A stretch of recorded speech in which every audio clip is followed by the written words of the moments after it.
पीछे से छुअल माल पटावत रहो। देखो है बंधन के घर में से निकलली सोना सिंह। अरे चुप चुप ट्रेनिंग नहीं बेका का हो करे जी। अरे का कहत हुआ हो आवा सट पारो रानी धरय कबरिया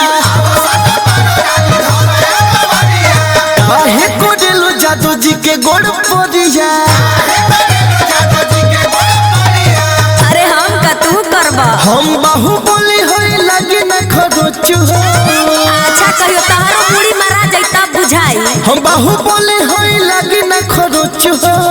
अरे हमरा के कौना के छुए के दिन बारे। अरे तला भाव में सुना सब जब के मारल होला एने ओने मोच हो। सब जब के मारल होला एने ओने मोच हो। ओहिर के मारल लोग के तीनों तीर लोग हो।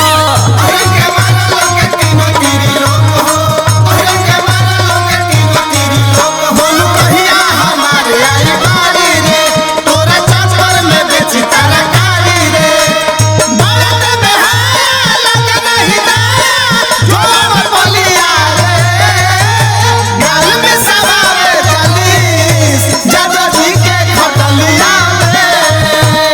गाल में सवावे चलीस जादू जी के खटलिया रे। ए राजा हमके बनारस घुमाई दो।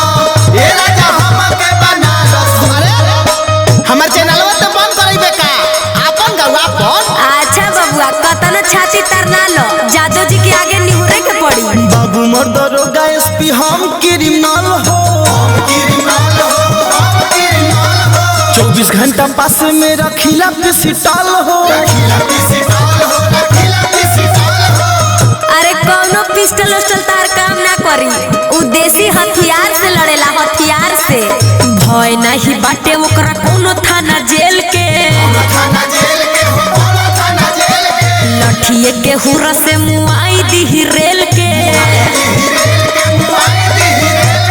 फिर जदी बोलब तो देह बोली ठोक हो।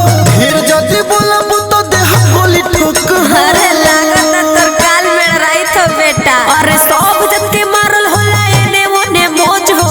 सब जब के मारल होला एने ओने मोज हो। ओहिर के मारल लोग के तीनों तीर लोग हो।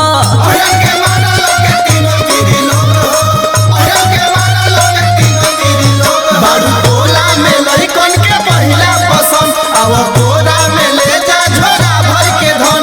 ना होला कंट्रोल ईमान जाई डोल। ना होला कंट्रोल ईमान जाई डोल। सकी तो विराज रही तथा जादू जी के मुरई जवनिया बात रही हो। तथा जादू जी के मुरई जवनिया बात रही हो। बुढ़वा मलाई खाला बुढ़िया खाले लपसी। बुढ़वा मलाई खाला बुढ़िया खाले लपसी। अरे रे हमर चैनल बंद करा के रखबो मन में ना तो हम अरे धर धर धर भागत। मुखिया विधायक सभे बाणे हमरा संग हो। जिला जवार सभे कहेला तो बन हो। बाप के नाम साग पात आ बेटा के नाम सलमान खान। हटो होने हवा आवे तो भरले बा देह में बारूद दूध खाटी। जानते बाड़ो ओहिर कतना हो